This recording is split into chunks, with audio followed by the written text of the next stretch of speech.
ክርስቲያኖች እግዚአብሔርን ጠይቀነው ቶሎ መልስ ከሰጠን ሃይማኖታችንን እምነታችንን እያጠነከረልን ነው። ጠይቀነው ጥቂት ጊዜ ዝም ካለን ትዕግስት እያለማመደን ነው።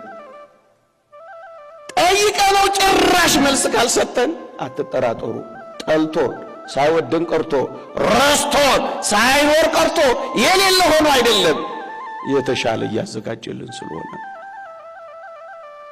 እንጂማ እግዚአብሔር እስከ መቼ ችግሩን እስከ መቼ ለኛ ያቃተውን ነገር እያየን እንላለን?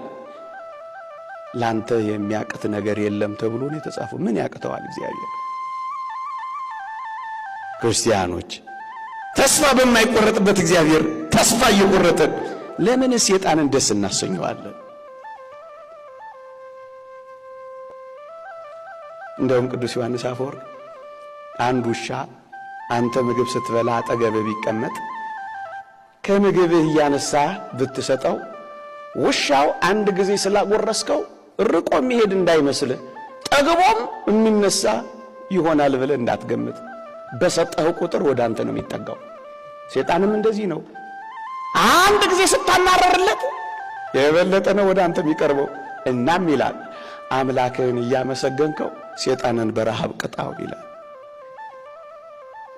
ስታጉረመርሙ ሰይጣንን አስደሰታችሁት፣ አጠገባችሁት።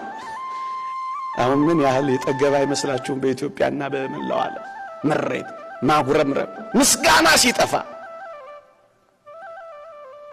እስከ መቼ ተስፋ እየቆረጥን? ተስፋ በማይቆረጥበት እኮ ነው ተስፋ ምን ቆርጠው። እስከ መቼ?